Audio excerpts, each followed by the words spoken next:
अस्सलाम वालेकुम, मैं और बाब जहांगीर, आप देख रहे हैं प्रोग्राम व्यापार। अब लगता है ऐसा है कि हुकूमत के साथ अब पेट्रोलियम मसनूआत के हवाले से सारे स्टेक होल्डर्स अपने अपने प्रॉफिट्स खड़े करने के बाद मजीद इजाफे की राह हमवार कर रहे हैं और अवाम हुकूमती टैक्सेस अदा करने के बाद अब पेट्रोलियम डीलर्स, पंप मालकान और ऑयल मार्केटिंग कंपनीज के हाथों शायद ब्लैकमेल हो रहे हैं। यहाँ पर सवाल यह है कि तमाम स्टेक होल्डर्स को अब इस सूरत हाल में, जबकि आलमी जोग्राफियाई हालात की वजह से आलमी तेल की कीमतें आसमान से बातें कर रही हैं, तभी क्यों अपने अपने मार्जिन का ख्याल आया है। बताया जा रहा है कि इन तमाम स्टेक होल्डर्स के मार्जिन तवील अरसे से, यहाँ तक के कुछ के 3-3 साल से भी नहीं बढ़ाए गए थे। अब हाल ही में वजीर पेट्रोलियम के दौरे कराची के बाद डीजल की कीमत में हमने 32 रुपए की कमी देखी। अब उसने ये सवालात भी उठाए कि फरवरी से लेकर अब तक जो गुंजाइश मौजूद थी तो फिर किस वजह से आवाम तक नहीं पहुंचाई जा सकी। ऐसे में 5 माह में किस किस को कितना फ़ायदा पहुंचाया गया, और सबसे बड़ा सवाल, हुकूमत ने इन नाजुक हालात में अपनी जिम्मेदारी पूरी ना करके क्या खुद महंगाई में इजाफा नहीं किया। क्योंकि ये बात हर एक को मालूम है कि डीजल कमर्शियल गाड़ियों में और सप्लाई चेन में इस्तेमाल होता है। डीजल की कीमत को मसनूई तौर पर ऊपर रखकर हुकूमत ने अज खुद न सिर्फ महंगाई में इजाफा किया, बल्कि ज़ाहिर है करप्शन का भी इसमें एक मौका मौजूद होता है फिर मुख्तलिफ स्टेक होल्डर्स के पास। जहाँ हुकूमती नाअहली इस लिहाज से वाज़ेह है कि वहाँ पाकिस्तान में पेट्रोलियम सेक्टर में मार्जिन का मामला एक बार फिर गर्म हो गया है। इस मरतबा ऑयल मार्केटिंग कंपनीज मार्जिन में इजाफे के लिए हुकूमत पर दबाव डाल रहे हैं। पेट्रोल पंप्स के डीलर्स का मार्जिन पहले ही बढ़ चुका है और 22 अगस्त से उनका मार्जिन तकरीबन 10 रुपए फी लीटर हो चुका है। ऑयल मार्केटिंग कंपनीज के मार्जिन के हवाले से फेडरल कैबिनेट असल मंजूरी दे चुकी है, लेकिन हुकूमत की शर्त है कि पहले ओएमसीज डिजिटलाइजेशन का अमल पूरा करें। डीलर्स का मार्जिन पहले 8.64 रुपए था, इसमें 1.34 रुपए का इजाफा हुआ, यानी तकरीबन 15% से जायद का इजाफा। अब इस सिलसिले में पेट्रोलियम डिवीजन ने नया मार्जिन नोटिफाई कर दिया है, लेकिन ऑयल मार्केटिंग कंपनीज का मामला अभी मुकम्मल तौर पर हल नहीं हुआ है, जो कि मुमकिन तौर पर कुछ दिन में हो जाएगा। ओएमसीज का मौजूदा मार्जिन इस वक्त 7.87 है, जो सितंबर 2023 से तब्दील नहीं हुआ, यानी तकरीबन 3 साल से कंपनीज का रेगुलेटेड मार्जिन स्टैटिक है। ऑयल कंपनीज एडवाइजरी काउंसिल के मुताबिक इस दौरान स्टॉक रखने की ज़रूरियात के साथ रेगुलेटरी अखराजात और टेक्नोलॉजी के साथ दीगर ऑपरेशनल अखराजात में इजाफा हुआ है। कंपनीज का यह भी कहना है कि उनका मौजूदा मार्जिन तकरीबन 2% रह गया है। हुकूमत ने पहले ही ऑयल मार्केटिंग कंपनीज के लिए 1.22 रुपए फी लीटर इजाफे की मंजूरी दे रखी है।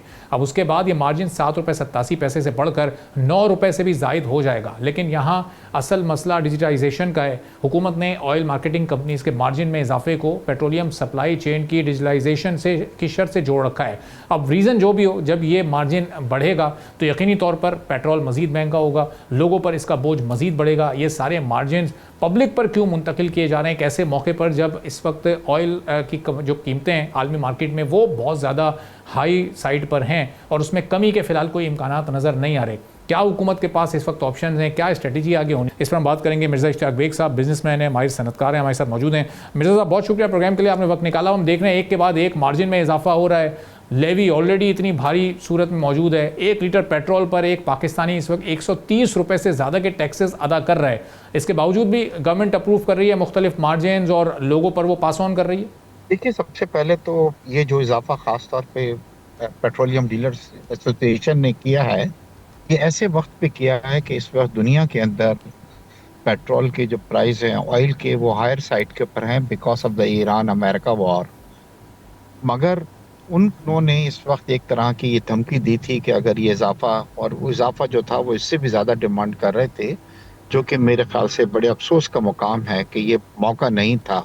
और उन्होंने ये धमकी दी थी कि अगर ये इजाफा नहीं किया गया तो वो मुल्क गिर जो है हड़ताल जो है वो कर देंगे, जिससे डेफिनेटली लोगों को बहुत ज़्यादा इसके अंदर तकलीफ पेश आती। और हुकूमत उनके दबाव में आई और हुकूमत ने जो था ये 1.34 रुपीज़ पर लीटर जो है इजाफा उनका वो किया है, जो तकरीबन 16% के करीब बनता है, जो मेरे ख्याल में काफ़ी ज़्यादा है। इसमें ख्याल ये करना चाहिए था कि अगर इंटरनेशनल प्राइसेस हमारे पेट्रोल के कम होते, जो किसी ज़माने में 70, 75, $80 पे चल रहे थे, जो अब 90 को भी क्रॉस कर गए, तो ऑलरेडी लोग जो हैं एक बहुत हायर प्राइस जो है वो पे कर रहे हैं। और ऐसे मौके पे आप अपना डीलर का जो है, ये डीलर्स ने भी कि हमारा कमीशन जो है वो बढ़ाया जाए इसके ऊपर, जो मेरे ख्याल से बहुत गैर मुनासिब थी। और ये शो करती है कि इस वक्त मुल्क के साथ कोई सिंसियर नहीं है और हर आदमी वक्त से फ़ायदा उठा रहा है कि किसी तरह उनका इजाफा जो है, इससे पहले वो उनको जो मिल रहा था वो तकरीबन 8.64 रुपीज़ फी लीटर मिल रहा था, जो कि एक बहुत अच्छा मार्जिन था जो उनको दिया जा रहा था। मगर अब 1.34 इसके अंदर जो इजाफा हो गया है, जो तकरीबन 16% के करीब है, तो उससे उनको तकरीबन कोई 10 रुपए हर लीटर के ऊपर जो है उनको मिलेंगे, जो डेफिनेटली उनसे उनके प्रॉफिट के अंदर इजाफा हुआ है। मगर लोगों के ऊपर और आवाम के ऊपर ये एक इजाफी बोझ जो है जो डाला गया है, और ऐसे वक्त में डाला गया है जब ऑलरेडी आवाम जो है वो शिकायत कर रही है कि दुनिया के रीजन के अंदर हमारे प्राइसेस ऑयल के जो हैं वो on the very higher side हैं। तो अब इशाक साहब, ये अब एक और इजाफा इस वक्त होने वाला है ऑयल मार्केटिंग कंपनीज़ का। ज़ाहिर है वो भी मौके से फ़ायदा उठा रहे हैं और अब वो अपने मार्जिन में इजाफा करवा रहे हैं। तो ये हुकूमत के पास इन लोगों को फ़ायदा देने के अलावा कोई स्ट्रेटजी नहीं है, कोई पब्लिक के लिए कोई रिलीफ नहीं है, अपने लेवीज़ को कम नहीं कर सकते। अभी इस मार्जिन से पहले हमने देखा था क्लाइमेट सपोर्ट लेवी ₹2.5 से एक साथ ₹5 कर दी गई थी, वो भी इन्हीं हालात में उसमें इजाफा हुआ। तो वहाँ हुकूमत थोड़ा हल्का हाथ रख लेती ज़रा। आप बिल्कुल सही कह रहे हैं। देखिए, टाइमिंग सही नहीं है इस वक्त, जस्टिफिकेशन नहीं बन रही है। आप थोड़ा इंतजार कर लें, हॉर्मुज़ खुल जाती है, ऑयल के प्राइसेस इंटरनेशनल मार्केट में नीचे जब आएंगे तो हुकूमत ने ये वादा किया है कि हम प्राइस को अपने ओल्ड जो भी प्राइसेस थे उसके ऊपर ले जाएंगे। और उस वक्त अगर 1-1.5 रुपए या 2 रुपए इसके अंदर इजाफा भी हो जाता है तो वो इतना मतलब आपको पिंच नहीं करेगा, आप इतना असर नहीं होगा। मगर ऐसा लग रहा है कि ये सब लोग इस वक्त फायदा उठा रहे हैं मौके से जी। और हर एक की, और हुकूमत जो है इस वक्त वो वीकेस्ट विकेट के ऊपर है, क्योंकि जब आप इस तरह के प्रेशर्स के अंदर आती हैं कि, और अब ये होगा कि इसके बाद दूसरे लोग भी आएंगे, क्योंकि उनको एक आपने एक इस तरह की उनको एडवांटेज मिल गई है कि जी हुकूमत प्रेशर में आएगी। अगर हम भी इस तरह की धमकियां देंगे तो अगर धमकियों का सिस्टम शुरू हो गया तो फिर अवाम कहाँ जाएंगे। फिर एक दिन ये होगा कि अवाम भी स्ट्रीट के ऊपर आपको निकलते नजर आएंगे और वो कहेंगे कि ये जो हमारे साथ हो रहा है ये हमें बिल्कुल एक्सेप्टेबल नहीं है। तो हुकूमत को ये चाहिए कि थोड़े से फर्म हैंड से इस वक्त इन लोगों के साथ डील करे, और इनकी धमकियों के अंदर उसको उनको बिल्कुल आप नहीं आना चाहिए। ऑलरेडी एक अच्छा मार्जिन जो है उनको मिल रहा था, मगर ऐसे वक्त के ऊपर ये इन्होंने तकरीबन जो 1.34 रुपीस बढ़ाया है, मेरे ख्याल से ये एक्सेप्टेबल नहीं होना चाहिए आवाम को, और इसके खिलाफ जो है आवाज़ उठनी चाहिए।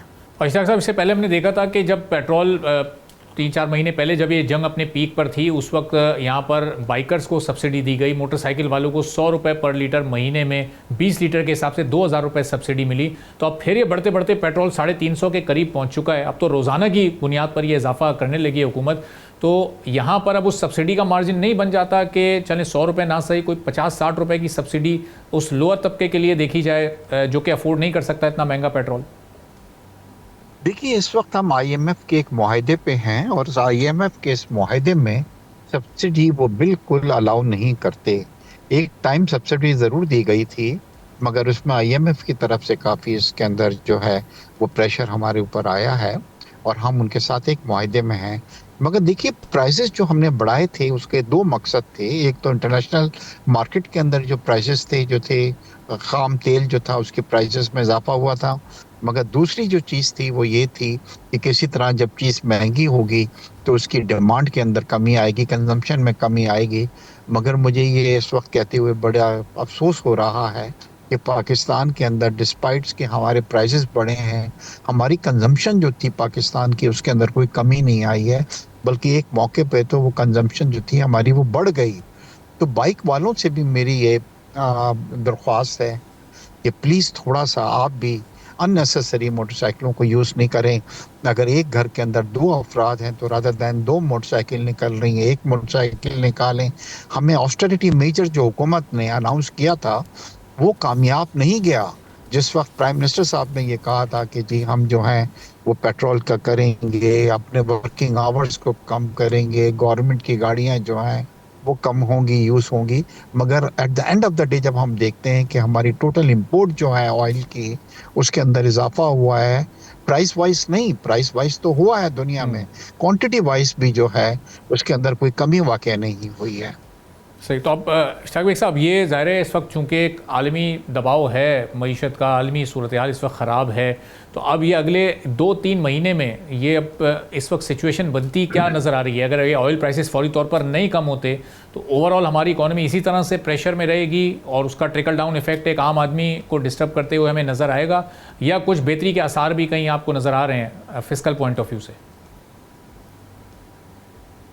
देखिए, आज हमारे फील्ड मार्शल साहब ईरान गए हैं और एक बार फिर वो ये कोशिश कर रहे हैं कि किसी तरीके से ये ईरान और अमेरिका की जो वॉर है ये किसी तरीके से ख़त्म हो, और ये हरमुज़ जो है जिसने ब्लॉकेट कर रखा है, मतलब जो जहाज़ वहाँ से सप्लाई नहीं मिल रही है, जिसकी वजह से ये प्राइसेस जो हैं पूरी दुनिया में, और अगर ये और बढ़ते हैं, क्योंकि अब एक आपने खबर सुनी होगी कि अमेरिका ने ये कहा है कि ईरान के ऊपर में मजीद सैंक्शंस, जो इकोनॉमिक कंजम्पशन वो लगा रहा हूँ सैंक्शंस, उसके बाद अगर 100 को क्रॉस कर जाता है तो पाकिस्तान की इकोनॉमी जो है वो कोलैप्स हो जाएगी, क्योंकि जो बजट हमने प्रिपेयर किया है वो 80 और $85 पर बैरल के ऊपर हमने किया है।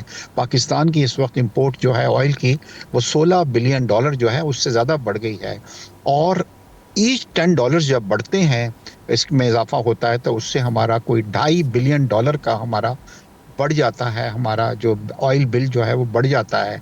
तो हमारा तो ये बजट टोटल आउट हो जाएगा, जो हमने बजट 80 और $85 पर बैरल के ऊपर हमने कंप्यूट किया है, और 16 के बजाय अगर हम $20 बिलियन हमारी इंपोर्ट हो जाती है तो $4 बिलियन हम कहाँ से लेके आएंगे? तो बस दुआ ये करें कि फील्ड मार्शल साहब को मैं अप्रिशिएट करूंगा कि बस एक और कोशिश करने के लिए जो हैं वो ईरान गए हैं और उनको ये बतलाया गया है। और दूसरी सबसे बड़ी चीज़ ये हो रही है कि पाकिस्तान पे प्रेशर ये आ रहा है अमेरिका की तरफ से कि वो जो हम स्मगल कर रहे थे, ऑयल हो रहा था ईरान की तरफ से, गैस भी आ रही थी, ऑयल भी आ रहा था स्मगल होके, तो उससे थोड़ी सी कुछ लोगों को रिलीफ मिल रही थी।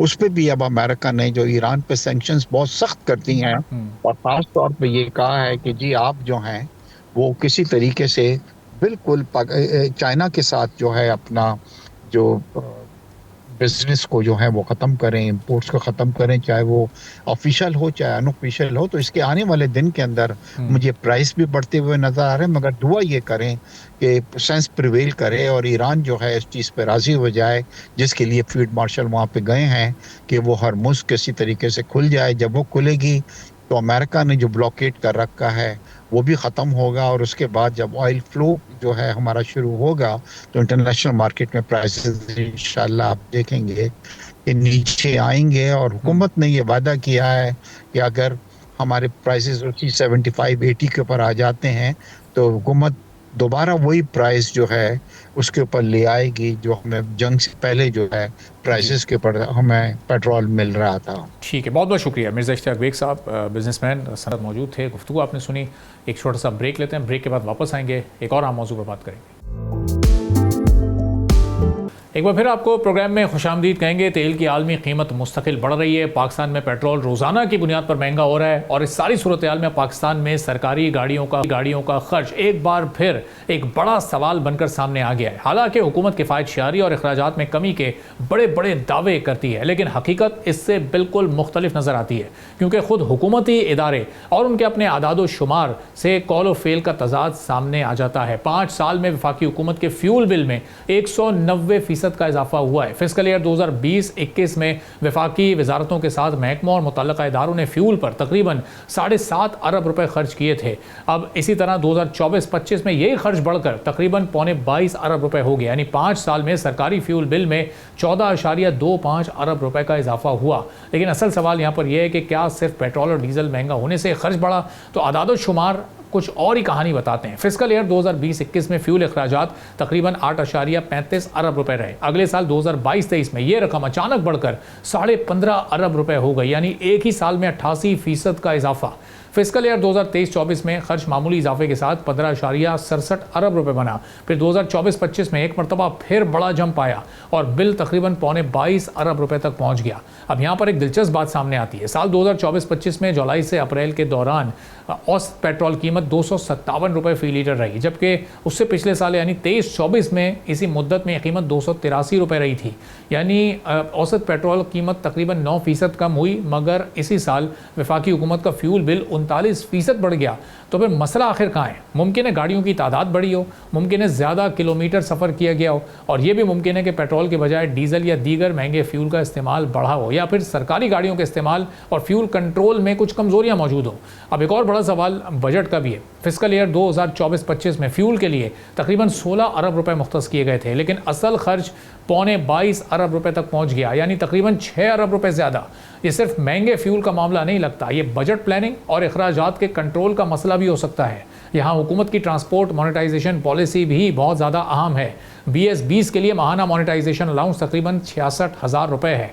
BS21 के लिए यही अलाउंस 77,000 रुपये से ज़्यादा है, और BS22 के लिए माहाना मोनेटाइजेशन तकरीबन जो अमाउंट सामने आता है वो 1 लाख रुपए के करीब, यानी 96,000 रुपये है। लेकिन अगर ऑफिसर को कैश अलाउंस भी मिल रहा हो और सरकारी गाड़ी के साथ ड्राइवर और फ्यूल की सहूलत भी जारी रहे, तो हुकूमत इन अफसरान को माहाना मोनेटाइजेशन अलाउंस क्यों दे रही है?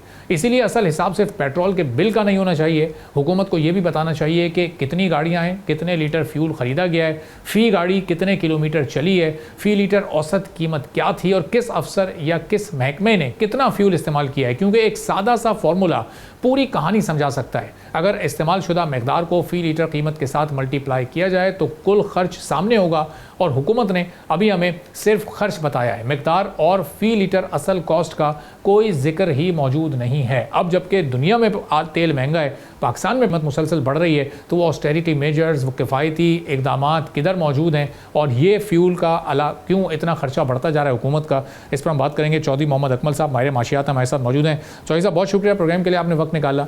अब देख रहे हैं 18 जुलाई से एक नया निज़ाम नाफिज हुआ, रोज़ पेट्रोल की कीमत में तब्दीली, ये तब्दीली से ज़्यादा इजाफा यहाँ पर टर्म सही रहती है, चूँकि इजाफा होता है कई रुपयों में, कमी होती है कुछ पैसों में।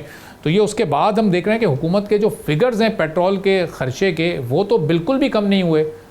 सारा का सारा बोझ सिर्फ एक आम आदमी पर है। जी अरबाब, बिल्कुल ऐसा ही है, और मैं 100% आपने जो इंट्रो दिया है उससे एग्री करता हूँ कि जो हमारे जो अशराफिया है, जो ब्यूरोक्रेसी है, बल्कि अब तो ब्यूरोक्रेसी भी क्या रही है, मतलब आप ये समझें कि शाहाना टाइप के प्रोटोकॉल्स हैं उनके, जो कि आपको अक्सर व बेशतर उसका डेमोस्ट्रेशन नज़र भी आता रहा होगा। जैसे पिछले दिनों जो है वो इस्लामाबाद में जो है वाक़या हुआ, तो और फिर पंजाब में या इवन सिंध में, दीगर शहरों में भी जो जिस तरीके से सरकारी गाड़ियां नई नई ला के दी गई हैं, और जिनको नहीं मिलनी थी उनको भी दी गई हैं, एक एक अफसर को 4-4 गाड़ियां दी गई हैं।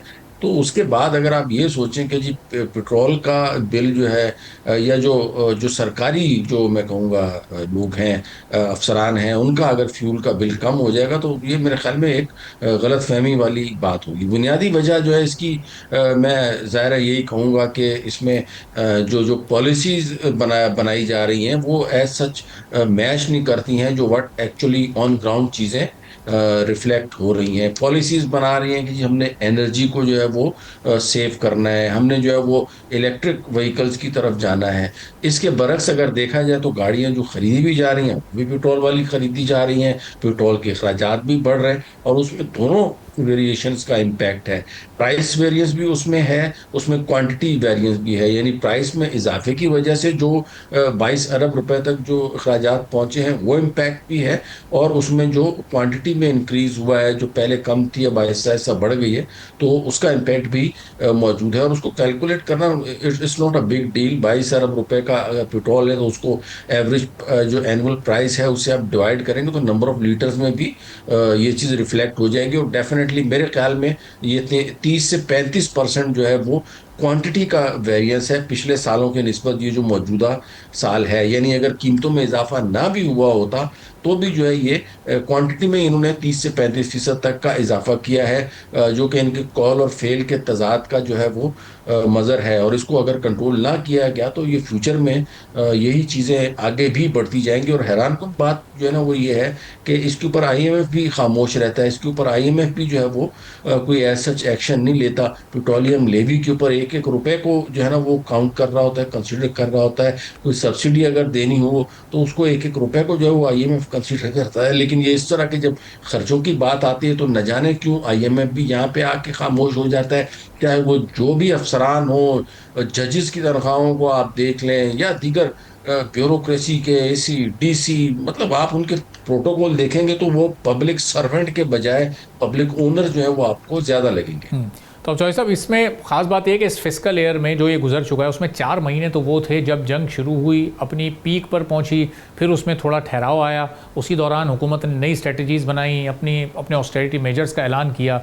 उन मेजर्स के ऐलान के बाद तो ये रकम पिछले साल के मुकाबले में स्टैटिक रहनी चाहिए थी या इसमें कोई थोड़ी बहुत कमी हमें नज़र आनी चाहिए थी? उल्टा ये बढ़ चुकी है, तो इसका मतलब कि अपने ख़र्चों में कहीं कोई कमी नहीं हुई और हर तरह का बोझ आवाम पर इस वक्त लाद दिया गया है। फिर ये जो रोज़ाना पेट्रोलियम की कीमत तब्दील होने वाली पॉलिसी है, इससे तो लोगों की क़ुव्वत ख़रीद बिल्कुल ही ख़त्म हो गई है। रोज़ सुबह सोकर उठते हैं तो पता चलता है कि हर चीज़ महंगी हो चुकी है। लेकिन जो लॉज या रेगुलेशंस भी जो बनाई जा रही है ना, उसमें भी ये जो ब्यूरोक्रेसी है या हुकूमत है या जिसे मैं अशराफिया कहूँगा, वो अपने मफादात को जो है वो मद्देनजर रखती है। जिस दिन ये पॉलिसी इन्होंने महीने से लेके 15 दिन के ऊपर की थी, उस वक्त भी मैंने यही ऑब्जेक्शन की थी कि इसमें जो है ना पब्लिक का कोई इंटरेस्ट इन्होंने नहीं देखा। इन्होंने सिर्फ और सिर्फ वो जो स्टॉक है ऑयल मार्केटिंग कंपनीज का, उसको जो है वो इंश्योर किया है कि उनको जो स्टॉक कैरिंग कॉस्ट है उस पर कोई जो है वो किसी किस्म का लॉस ना हो। अब तो जो है ना वो हर एक ने ही अपना अपना जो है ना, फिर उसके बाद ये पेट्रोल पंप जो मालिकान हैं, ओनर्स हैं, उनके भी जो है वो कमीशन में तकरीबन 2 रुपए का इजाफा कर दिया है, 10 रुपए लीटर तक तकरीबन जो है वो भी ले रहे हैं। फिर उसके बाद दीगर जो मिडिल जो पार्टीज हैं, उन सब के जो वो कमीशंस में जो है वो इजाफा कर दिया गया है। तो उसमें गुर्बत और आम आदमी का तो कहीं कोई जिक्र नहीं आ रहा ना। जो रही सही कसर थी वो उन्होंने लेवी लगा के पूरी कर दी। फिर वो डीजल के ऊपर इतनी होशरुबा किस्म की लेवी थी, थैंक्स गॉड कि उसको थोड़ा सा इन्होंने रिकंसीडर किया है और प्राइसेस 322-23 के ऊपर जो है वो मार्केट में चल रही है। लेकिन जो इंटरनेशनली अगर देखा जाए तो उसका इम्पैक्ट जो है ना वो हमारी इन प्राइसेस में रिफ्लेक्ट नहीं हो रहा। उसमें हमारी अपनी जो नेग्लिजेंसीज हैं, जो हमारे अपने पॉलिसीज के जो मसाइल हैं, और उसकी कॉस्ट अल्टीमेटली आवाम को पे करना होती है। और पेट्रोल और डीजल जो है ना वो ऐसी चीज़ें हैं जिसके ऊपर से हुकूमत बआसानी जो है वो रेवेन्यू कलेक्ट कर सकती है। लास्ट ईयर भी तकरीबन 1400 अरब रुपए की जो है वो इन्होंने पेट्रोलियम लेवी वसूल की थी। इस मरतबा 1700 अरब रुपए की पेट्रोलियम लेवी जो है वो हासिल करने का टारगेट है। रिगार्डलेस के इंटरनेशनल मार्केट में भी प्राइसेस जो है ना वो एक मरतबा फिर तकरीबन 92 डॉलर पर बैरल के ऊपर जो है वो ट्रेड कर चुकी हैं। तो इस किस्म की चीज़ों का या इस किस्म के असरात का जुबानी कलामी तो इन लोगों को है, उसके ऊपर तो बयानात दे रहे हैं कि जी मईशत सुधर रही है। बट उसको अगर हम जब जब ये देखते हैं कि उसको अमली तौर के ऊपर उसके ऊपर क्या इकदाम किए गए, तो उसमें अनफॉर्चुनेटली हमें किसी भी हवाले से किसी भी किस्म का कोई बेनिफिट होता हुआ आवाम के लिए नज़र नहीं आता। जो भी चीज़ें हैं वो सिर्फ और सिर्फ अपने पर्सनल बेनिफिट्स को, अपने मफादात को जो है वो तहफ़्फ़ुज़ देने के लिए की जा रही हैं। अनफॉर्चुनेट है, बहुत ज़्यादा मेरे ख्याल में इसको जो है वो इसमें इस्लाह की गुंजाइश सही। और चौधरी साहब, ये पिछले हफ्ते हमने देखा कि 32 रुपये एक रात अचानक से प्रेस कॉन्फ्रेंस करके डीजल की कीमत कम की गई। आलमी प्राइस वहीं मौजूद है, सारी कंपनीज़ का, स्टेक होल्डर्स का मार्जिन अपनी जगह पर है, तो फिर ये 32 रुपये इजाफी जो उसमें लगे हुए थे और तवील अरसे तक ये लिए जाते रहे, अब ये किसके खाते में जा रहे थे, ये किसके अकाउंट में जा रहे थे? इसकी कमी से भी किसी का मार्जिन या प्रॉफिट डिस्टर्ब नहीं हुआ, आलमी प्राइस भी वहीं की वहीं मौजूद है। इसका मतलब इसकी गुंजाइश थी और एक तवील अरसे तक ये 32 इजाफी रुपये, और पता नहीं पेट्रोल पर कितने लिए जा रहे होंगे या डीजल पर अभी भी कितने इजाफी रुपये मौजूद होंगे। इसके बाद तो फिर सवालात भी खड़े हो गए ना। देखिए, मैंने अभी आपको बताया ना कि जो गवर्नमेंट ने पेट्रोलियम लेवी जो वसूल करनी है और उसका हदफ 300 अरब डॉलर से बढ़ाया, 1700 अरब डॉलर वसूल करने हैं उन्होंने। अपार्ट फ्रॉम अदर आस्पेक्ट्स, उसमें जो मेजर जो एलिमेंट है ना, ये जो डीजल के ऊपर बेसिकली उन्होंने 30 रुपए जो है वो पेट्रोलियम लेवी की मद में जो है वो रिलैक्सेशन दी, और उसी का इम्पैक्ट जो है वो हमें उसकी प्राइस में, डीजल की प्राइस में नजर आया। तो जाहिर है इससे पहले जो है वो गवर्नमेंट पेट्रोलियम लेवी की मद में अपने जो रेवेन्यू के टारगेट्स हैं उनको अचीव करने की कोशिश कर रही थी। इसी वजह से जो है वो डीजल पेट्रोल के मुकाबले में ज़्यादा महंगा है। और अब जो है वो तकरीबन दोनों की प्राइसेस जो है ना वो मोर और लेस एक जैसी हो गई हैं। हालांकि होना ऐसा नहीं चाहिए, मेरे ख्याल में डीजल को थोड़ा सा कंपैरेटिवली कम होना चाहिए, क्योंकि डीजल डेफिनेटली हमारी जो पब्लिक ट्रांसपोर्ट है उसमें भी डीजल यूज़ होता है। और उसके अलावा जो हमारी दीगर जो ज़रूरियात हैं इंडस्ट्री की भी, या एग्रीकल्चर सेक्टर में भी ट्रैक्टर और ट्यूबवेल्स वगैरह की बात करें, तो डेफिनेटली वहाँ पे जो है वो डीजल का इस्तेमाल ज़्यादा है। तो उसके ऊपर जो है वो ज़्यादा सब्सिडी देनी चाहिए, ताकि एक आम आदमी के ऊपर इम्पैक्ट जो है उसका कम से कम आए। उसके बरक्स जो है अगर पेट्रोल के ऊपर थोड़ी सी लेवी बढ़ा भी दी जाती थी, दी जाती तो मेरे ख्याल में ज़्यादा बेहतर होता, लेकिन यहाँ पे जो है ना वो उल्टा किया गया। अगेन वही जो है वो आम पब्लिक का जो वो इंटरेस्ट इसमें नहीं देखा गया। तो आइंदा जो है ना मेरे ख्याल में इस पॉलिसी को ज़्यादा बेहतर यही होगा कि डीजल के बजाय अल्लाह ना करे कि प्राइस वैसे बढ़ानी पड़े, क्योंकि अब ऑलमोस्ट 323-25 रुपए तक तो पहुंच गई है। अब इससे ऊपर अगर जाएगी तो डेफिनेटली वो फिर उसका इन्फ्लेशन के ऊपर बहुत ही ज़्यादा जो है वो इम्पैक्ट आ जाएगा। ऑलरेडी 8 से 10% के ऊपर तो इन्फ्लेशन का फिगर भी जो है वो मंथली मूव करते हुए पहुंच गया है। तो मेरे ख्याल में जो है ना इसको सस्टेन करने के लिए थोड़ा सा हुकूमत पेट्रोलियम लेवी के ऊपर अगर कॉम्प्रोमाइज करे तो दीगर जो चीज़ें हैं तो वो ऑटोमेटिकली जो है वो कंट्रोल में आ सकती है। जो उनकी इनडायरेक्ट ड्यूटीज़ हैं वो सारी कस्टम ड्यूटी वगैरह वगैरह। ठीक है, बहुत बहुत शुक्रिया चौधरी अकमल साहब हमारे साथ मौजूद था। गुफ्तगू आपने सुनी। एक छोटा सा ब्रेक लेते हैं, ब्रेक के बाद वापस आएंगे, एक और आम मौजू पर बात करेंगे। एक बार फिर आपको प्रोग्राम में खुशामदीद कहेंगे। दुनिया की मईशत इस वक्त जितनी भी मुश्किलात का शिकार हो, लेकिन पाकिस्तान स्टॉक एक्सचेंज नए नए रिकॉर्ड बना रही है। इस माली साल के दौरान भी एक और नया और बड़ा रिकॉर्ड कायम हुआ है स्टॉक एक्सचेंज की तारीख में पहली मरतबा लिस्टेड कंपनीज ने 1000 अरब रुपए से ज़्यादा के कैश डिविडेंड शेयर होल्डर्स में तकसीम किए हैं, जिससे अंदाज़ा होता है कि लिस्टेड कंपनीज इस वक्त अच्छे खासे मुनाफे में हैं और आलमी कशीदगी का असर इतना ज़्यादा महसूस नहीं किया गया। स्टैटिस्टिक्स पर हम नज़र डालें तो फिस्कल ईयर 2026 में मजमूई डिविडेंड तकरीबन 1011 अरब रुपए रहा है, जो गुज़िश्ता माली साल के तकरीबन 849 अरब रुपए के मुकाबले में 19% ज़्यादा है। यानी एक साल में कंपनीज ने तकरीबन 163 अरब रुपए इजाफी शेयर होल्डर्स को दिए हैं। अगर 10 साल पीछे हम जाएं तो फिर ये तस्वीर और नंबर्स मजीद दिलचस्प हो जाते हैं। फिस्कल ईयर 2016 में कंपनीज ने सिर्फ 352 अरब रुपए के डिविडेंड दिए थे। अब इस लिहाज से फिस्कल ईयर 2026 के मुकाबले में डिविडेंड में तकरीबन 187% का इजाफा हुआ है। अब हम 2020 के ज़रा जब कोरोना का दौर चल रहा था उस दौरान के डिविडेंड आपको शेयर करें तो वो सिर्फ 307 अरब रुपए थे। लेकिन यहाँ पर एक अहम सवाल है, क्या ये इजाफा पूरी पाकिस्तानी कॉरपोरेट दुनिया की शानदार कारकर्दगी का नतीजा है? तो जाहिर है कि इसका जवाब है कि मुकम्मल तौर पर नहीं। असल कहानी जो है वो चंद बड़े शोबों के गिर्द घूमती है। सबसे बड़ा हिस्सा कमर्शियल बैंक्स का है। बैंक्स ने फिस्कल ईयर 2026 में तकरीबन 406 अरब रुपए के डिविडेंड दिए हैं, जो एक साल पहले के तकरीबन 311 अरब रुपए से 30% ज़्यादा है। यानी पूरे पाकिस्तान स्टॉक एक्सचेंज के डिविडेंड्स में बैंक्स का हिस्सा तकरीबन 40% रहा है। फिर दूसरे नंबर पर oil and gas exploration sector है। इन कंपनीज ने तकरीबन 150 अरब रुपए तकसीम किए हैं और इनके डिविडेंड में 19% से ज़ायद का इजाफा हुआ है। तीसरे नंबर पर फर्टिलाइज़र सेक्टर आता है। यहाँ पर सूरत हाल थोड़ी सी मुख्तलिफ रही है। इस सेक्टर के डिविडेंड 6.7% कम होकर तकरीबन 91 अरब रुपए रह गए। एक और दिलचस्प तब्दीली टेक्नोलॉजी और कम्युनिकेशन सेक्टर में नज़र आई है और यहाँ पर डिविडेंड तकरीबन 4 गुना से ज़्यादा बढ़कर 24 अरब रुपए हो गए हैं। अब असल सवाल यहाँ पर यह है कि बैंक इतना ज़्यादा डिविडेंड क्यों दे रहे हैं? इसकी बड़ी वजह हुकूमत की बैंक से बढ़ता हुआ कर्ज है। फिस्कल ईयर 2026 में बैंक्स के पास हुकूमती सिक्योरिटीज़ में इन्वेस्टमेंट बहुत ज़्यादा रही है। उनका इन्वेस्टमेंट टू डिपॉजिट रेशो तकरीबन 104% तक पहुँचा है। यानी बैंक्स ने अपने डिपॉजिट्स का बड़ा हिस्सा प्राइवेट सेक्टर को कर्ज देने के बजाय हुकूमती सिक्योरिटीज़ में लगाया है। इससे निस्बतन उन्हें स्टेबल आमदनी मिली है, जबकि लो कॉस्ट वाले डिपॉजिट्स ने मुनाफे को मजीद सहारा दिया है। अब यहाँ IMF का प्रोग्राम का एक दिलचस्प पहलू भी सामने आता है। हुकूमत की स्टेट बैंक से बराह रास्त कर्ज महदूद होने के बाइस हुकूमत को अपनी माली ज़रूरियात पूरी करने के लिए कमर्शियल बैंक्स और मार्केट से ज़्यादा कर्ज लेना पड़ा, जिसका नतीजा निकला कि हुकूमत के कर्ज लेने से बैंक्स की इनकम में इजाफा हुआ, बैंक्स के मुनाफे बढ़े और फिर इसी मुनाफे का बड़ा हिस्सा डिविडेंड की शक्ल में शेयर होल्डर्स तक पहुँचाया गया। लेकिन इस मॉडल का दूसरा रुख भी है। अगर मुस्तकबिल में इंटरेस्ट रेट और हुकूमती सिक्योरिटीज़ के मुनाफे में नुमाया कमी आती है तो बैंक्स की आमदनी पर दबाव आ सकता है। पाकिस्तान स्टॉक एक्सचेंज की एक और कशिश, इसका जो ये पूरा ये सिलसिला है, यह मुख्तलिफ तहकीकी अंदाज़ों के मुताबिक फ़िस्कल ईयर 2026 में हमने ये देखा कि तकरीबन 7.15 से 7.5% के दरमियान ये रही है, जबकि रीजनल और एवरेज जो तकरीबन इसका 3.6% बताई गई है। तो अब ये पूरी सूरत हाल क्या है, आगे मजीद इसी तरह परफॉर्म करता रहेगा, इसके कितने इम्कानात हैं, इस पर हम बात करेंगे। वैस अशरफ साहब हेड ऑफ रिसर्च हैं AKD सिक्योरिटीज़ लिमिटेड के, हमारे साथ मौजूद हैं। वैसा बहुत शुक्रिया प्रोग्राम के लिए, आपने वक्त निकाला। अब ये बैंक्स ने टोटल डिविडेंड का 40% अपने ऊपर उठाया हुआ है इस वक्त, लेकिन ज़ाहिर है वो हुकूमत के कर्ज और 2-4 ऐसे फैक्टर्स हैं जिनकी वजह से मुमकिन हुआ है। तो ये मोमेंटम ऐसे ही चलता रहेगा और इससे हमारी ओवरऑल इकोनॉमी को, पूरे कॉर्पोरेट सेक्टर को भी कोई फ़ायदा हो रहा है, या ये बड़े लिमिटेड सेक्टर्स हैं जिनकी यहाँ निशानदेही की गई है?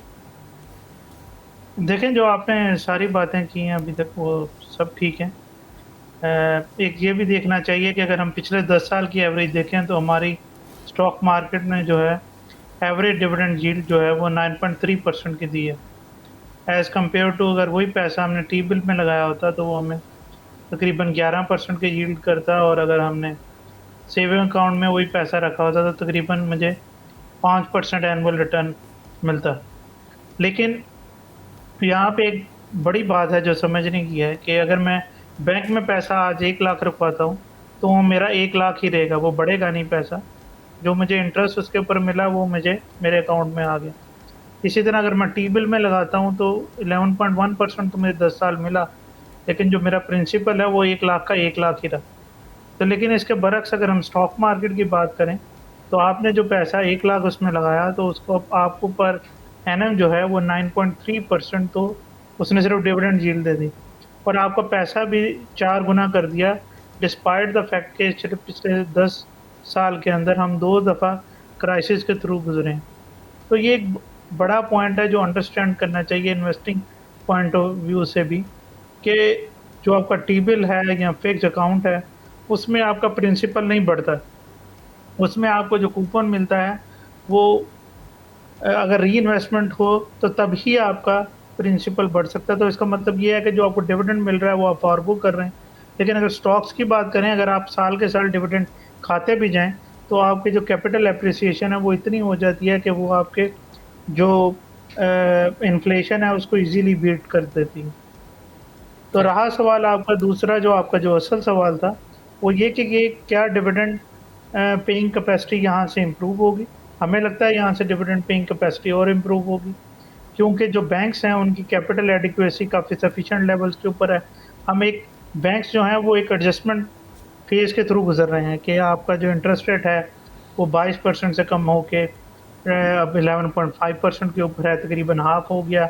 जैसे आपने कहा कि उनके आईडीआर 100% से भी ज़्यादा थे अपने डिपॉज़िट से, तो वो उसकी वजह से उसकी बैंक की प्रॉफ़िटेबिलिटी तकरीबन अगर वही हिसाब लें तो हाफ़ हो जानी चाहिए। लेकिन डिपॉज़िट ग्रोथ इतनी ज़्यादा हुई बैंकिंग सेक्टर के अंदर कि उन्होंने ना सिर्फ उस इंटरेस्ट जो वो कमाते थे पब्लिक डेट के ऊपर उसको कवर अप किया, बल्कि उसमें ग्रोथ भी थी।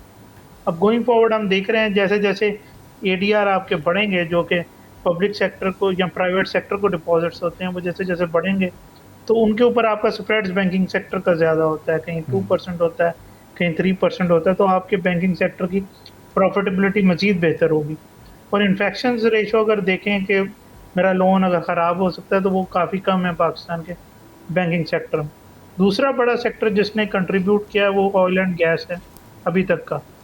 तो वो अगर उस पे आप नज़र देखें तो यहाँ पे अब गवर्नमेंट ऑफ पाकिस्तान जो है वो सर्कुलर डेट को क्लियर करने के एक प्रोग्राम बना रही है, जिसके अंदर 3 साल के अंदर जो 1.4 ट्रिलियन का जो इनके तकरीबन 1.5 ट्रिलियन का जो आउटस्टैंडिंग प्रिंसिपल है वो क्लियर होगा, और उसकी वजह से इनके कैश फ्लो मज़ीद बेहतर होंगे। और जो अभी जो ये डिविडेंड्स प्रोवाइड कर रहे हैं तो उसमें खातर खा को इज़ाफ़ा होगा। आप उसको 2 टाइम्स 2.5 टाइम्स तक जाता हुआ देख सकते हैं। उसके साथ-साथ वो जब कैश फ्लोज़ इम्प्रूव होते हैं तो फिर ईएनपी कंपनीज़ आपकी एक्सप्लोरेशन में ज़्यादा पैसा लगाएँगी, और उससे और प्रोडक्शन बढ़ेगी, और जो अर्निंग इनकी अभी हम जैसे ओजीडीसी की अगले साल की 50 देख रहे हैं, पीपीएल की 40 देख रहे हैं, तो वो और बढ़ने का इम्कान उसमें ज़्यादा हो जाएगा। तो तीसरा जो बड़ा सेक्टर है फर्टिलाइज़र, तो फर्टिलाइज़र भी जो है वो उसमें भी लग रहा है कि हमें फार्मर इनकम बेहतर हो रही है। पिछले 2-3 साल में जो स्ट्रक्चरल रिफॉर्म्स गवर्नमेंट ने किए हैं कि फार्मर को बेहतर प्राइस मिले। अब आप एक वेयर हाउस में अपना माल रख सकते हैं, और जैसे-जैसे आपको ज़रूरत पड़े तो आप वो माल बेच के अपनी ज़रूरियात को पूरा कर सकते हैं। या आप अपफ्रंट भी उसकी पैसे ले सकते हैं, और फिर वो जो जैसे-जैसे आपको लगे कि इस प्राइस पे बेचना चाहिए, तो उस प्राइस पे फार्मर बेच के अपना वो पैसा बैंक को वापस कर सकते हैं। सही। तो जो अगर हिस्टोरिकली देखें तो ऐसी फैसिलिटीज़ नहीं थी। जो भी प्राइस एप्रिसिएशन होती थी सेकेंडरी मार्केट में, तो उसका मिडलमैन को ज़्यादा फ़ायदा होता था बनिस्बत इसके कि उससे कोई फार्मर को फ़ायदा हो। सही।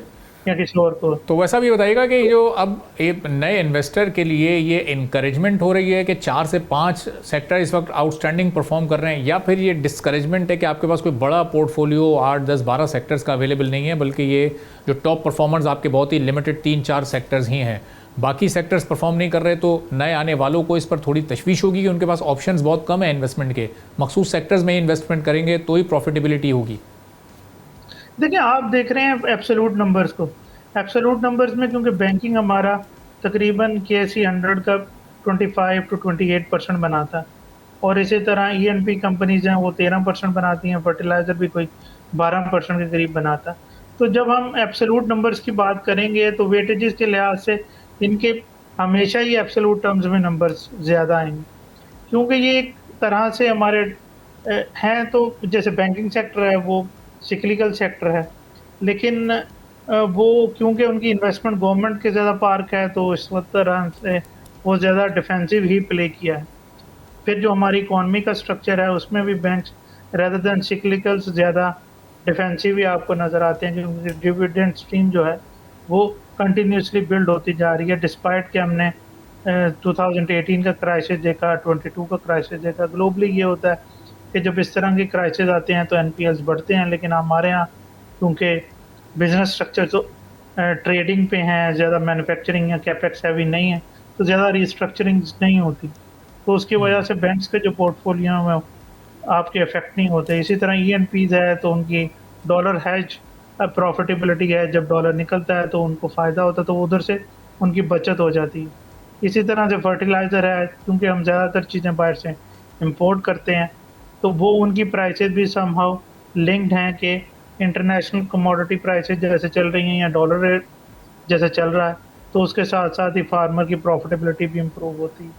तो ये काफ़ी सारी फैक्टर्स हैं जो पाकिस्तान के सेक्टर्स को सिक्लिकल से डिफेंसिव बना देते हैं। इसके साथ बाकी अगर आप देखें तो बाकी सेक्टर्स में आपके जैसे सीमेंट सेक्टर है उसमें कैपिटल एप्रिसिएशन अच्छी रही, फिर इसी तरह फूड सेक्टर है उसके अंदर भी कैपिटल एप्रिसिएशन आपकी अच्छी है, प्रॉफिटेबिलिटी ग्रोथ भी अच्छी है। तो वो क्योंकि आपके पैसे आपको देने से बेहतर है कि अगर वो अपने बिजनेस में लगाएं तो वहाँ से वो आरओई ज़्यादा जनरेट कर सकते। सही। तो बेहतर ये है कि अगर वो आपको डिविडेंड नहीं दे रहे, आपको एक आरओई जनरेशन अच्छी दे रहे हैं कि अगर आप कहीं लगाएंगे तो आप 20% कमाएंगे, तो वो कहीं लगा रहे हैं तो 30-40% आपका पैसा उसके ऊपर आरओई बना के अगर आपको दे रहे हैं, तो बेहतर ये है कि वो बिजनेसेस में आप ज़्यादा इन्वेस्ट करें रेदर देन कि उससे मैं देखूं कि डिविडेंड में हासिल करूं। सही। और वैसा एक आखिरी सवाल इस पर आप ब्रीफ कमेंट काइंडली कीजिएगा कि जो हमने अप्रैल में देखा 24,000 नए अकाउंट्स आए, जुलाई में वो नंबर फर्दर बेहतर हुआ। दुनिया के हालात इस वक्त ज़ाहिर है बहुत मुख्तलिफ हैं, बहुत प्रेशर है इकॉनमीज़ पर, इसके बावजूद हमारे यहाँ नई अकाउंट ओपनिंग्स और थाउजेंड्स में होना, पर डे 1000 से ज़्यादा होना, ये बड़ी एक हौसला अफजा सूरत हाल है कि हमारी स्टॉक मार्केट इस वक्त वो असर नहीं ले रही जो दुनिया की बाकी मार्केट जिस प्रेशर में इस वक्त मौजूद हैं। ये देखिए, तो हमारी इन्वेस्टर बेस बहुत कम थी, उसका ये भी था कि हमारे यहाँ जो रेगुलेशन थी for opening a new account वो काफ़ी स्ट्रिक्ट थी। फिर लेटर ऑन एसएससीपी ने और पीएसएक्स दोनों ने रियलाइज़ किया कि इसको थोड़ा सा ईज़ होना चाहिए, तो उसको पीएसएक्स ने और एसएससीपी ने आपके अकाउंट ओपनिंग को जो है वो आपके बैंक अकाउंट से लिंक कर दिया, क्योंकि बैंक अकाउंट जब आप खुलवाते हैं या उसमें कोई ट्रांजेक्शन करते हैं तो उसकी केवाईसी पहले ही की होती है बैंक ने, या आपसे एक आपकी सोर्स ऑफ इनकम उसने आइडेंटिफाई किया होता है कि भाई ये आपका सोर्स ऑफ इनकम है, उसके अगेंस्ट को पता होता है कि इतने क्वांटम की ये ट्रांजैक्शन कर रहा है, अगर उससे ज़्यादा होती हैं तो बैंक्स खुद ही फ्लैग कर उससे उसको इन्वेस्टिगेट कर लेते हैं। तो पहले ये था कि पीएसएक्स को भी ये काम दोबारा से करना पड़ता था कि जब कोई अकाउंट होल्डर यहाँ पे अकाउंट खुलवाने आता था तो जितने भी ब्रोकरेज थे वो अकाउंट खोलने से पहले आपकी केवाईसी करते थे, आपकी सोर्स ऑफ इनकम पूछते थे। जब आपकी एक सर्टेन लेवल से बढ़ जाती थी तो क्लाइंट को कई दफ़ा याद नहीं रहता था कि मुझे अपने सोर्स ऑफ इनकम को अपडेट कराना है या कुछ और करना है, तो उसके अकाउंट होल्ड हो जाते थे। तो इससे काफ़ी सारे इन्वेस्टर डिस्करेज होते थे। तो अब डायरेक्टली उसको लिंक कर दिया आपके आईबीएन नंबर के साथ, तो अब आपका आईबीएन नंबर अगर आपके पास है तो वो बैंक की रिस्पॉन्सिबिलिटी जो पहले भी थी तो वही इनफ है आपका इधर पीएसएक्स की रिस्पॉन्सिबिलिटी के लिए। तो अब वो इन्वेस्टर के लिए काफ़ी ईज हो गया कि सिर्फ अपना आईबीएन नंबर डालें और आप किसी भी ट्रेडिंग ऐप प्लेटफॉर्म पे जाते हैं तो वो आपका अकाउंट मिनट्स के अंदर ओपन हो जाता है। ठीक है, बहुत बहुत शुक्रिया। वैसे अशरफ साहब, हेड ऑफ रिसर्च AKD सीरेट, हमारे साथ मौजूद थे। गुफ्तगू आपने सुनी। इसी के साथ नाज़रीन आज के प्रोग्राम से इजाज़त दीजिए। अल्लाह हाफ़िज़। सब्सक्राइब करें और बेल दबाएं ताकि कोई खबर रह न जाए।